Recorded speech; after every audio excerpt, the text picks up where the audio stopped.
With Iron Maiden's popularity in the 80s, you think there's nothing they couldn't do. Well, let's talk about No Prayer for the Dying. No Prayer for the Dying. How to describe this album? Most people think this album is really, really bad, made them want to freaking put bleach in their ears. But I think the album is a little bit good. Now, it's not that good, as I was saying. You got songs like Fate's Warning and Run Silent, Run Deep, which are really filler and really, really boring. But you also got songs like that I really like on this album. Tail Gunner, No Prayer for the Dying, Hooks in You, and my ultimate favorite song of all time on this album, Mother Russia. This is the song that's like a real epic on this album. It's 5 minutes long, and it's just really cool. The opening guitar riff to Mother Russia is actually a really good riff. It's really catchy, stays in your head, and this is why that's my favorite song off the album. The rest of the songs are okay. Tail Gunner I used to think was really good when I was, a little wee lad. Well, I kind of still am. But now I just think it's kind of overrated and just boring in some places. Holy Smoke is just another song I kind of despise. Bring Your Daughter to the Slaughter is really annoying now. And Hooks in You is underrated. So I would give No Prayer for the Dying a okay album. Or not even an okay, maybe just a album. It's not that good, but it's all, well, I want to say it's not that bad, but this album is just kind of god-awful to the songs that, are not on the songs of my favorites list. This album is just, I don't know. Let's move on to the next album. Fear of the Dark. Da da da da da da da.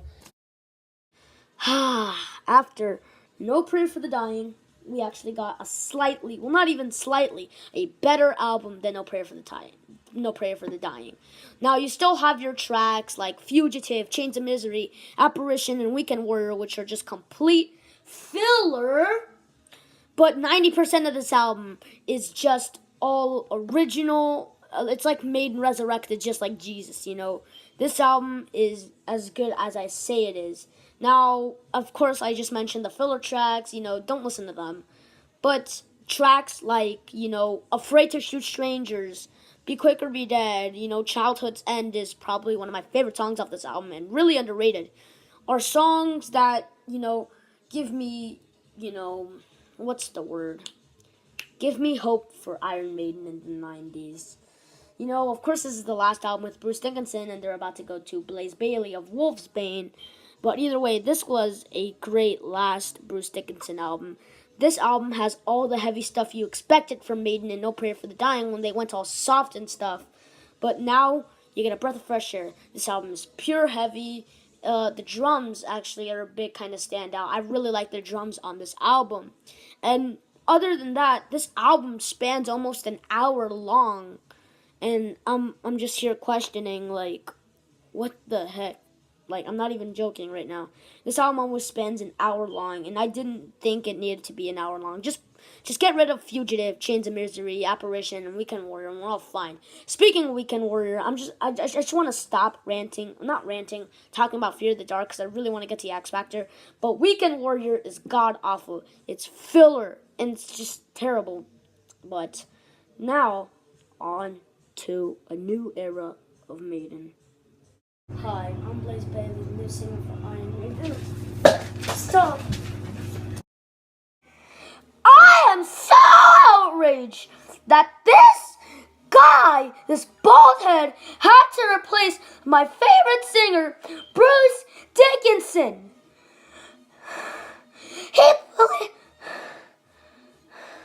I'm just so mad right now that this bald head replaced Bruce Dickinson.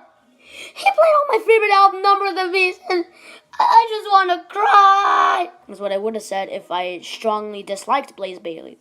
But Blaze Bayley he added something to the band during this era. Now, as most of the reviewers will tell you of the X Factor, Steve was going through a really hard time, and, he had trouble finding a singer that actually matched his depression, and finally found Blaze Bayley. So I'm not going to go through the full story. but this whole album is amazing. I mean, you still have your filler tracks like 2 a.m. and, you know, other tracks. I mean, I don't even know. 2 a.m. is just probably the only filler song on this album. The rest of this album is amazing. This album is a great album. It's the best album Blaze Bayley did, and it's just awesome. This was a really new time for Maiden. Look at the lengths of these. Look at the lengths of these songs. 11 minutes, 7 minutes, fucking 6 minutes. 8 minutes. Stuff like this was really, really strange for Iron Maiden at the time. They would usually record their just 3, 4, maybe even 5-minute songs with Bruce Dickinson, but with Blaze Bayley, they composed absolute epics on this album. Sign of the Cross among them as one of the best tracks of Iron Maiden's career and of Blaze Bayley's time with Maiden. Lord of the Flies is a kicking song to just, get you intense after Sign of the Cross. Man of the Edge is just another one of those songs which is amazing. I don't even consider it to be filler. Fortunes of War, about the aftermath of war. This song is really dark, and I like. And you gotta find the right mood to actually listen to this album, because this album is probably one of the best Maiden albums of all time. Look for the Truth is just a really another hard hitter. Aftermath, again, is a really good song. Judgment of Heaven is my favorite song on this album, and this song supposedly is Steve Harris writing about, the hard times that he's gone through. And Blaze Bayley does a really good job on this song. Blood on the World's Hands is amazing. Edge of Darkness is one of my favorite songs. Unbeliever is good, and 2 a.m. is filler. So, there's just one filler on this album, and that's great, because I don't even care if there's a filler on this album. This album I consider to be masterpiece. Better than Number of the Beast, better than fucking Power Slave, better than any Bruce Dickinson fan will tell you.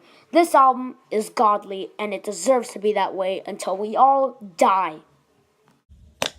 Don't you think I could save you? Don't you think I could save you? Don't you think I could save your life? And say, don't you think I could save you? Don't you think I could save you? Imagine if someone put that in the 10-hour loop on YouTube.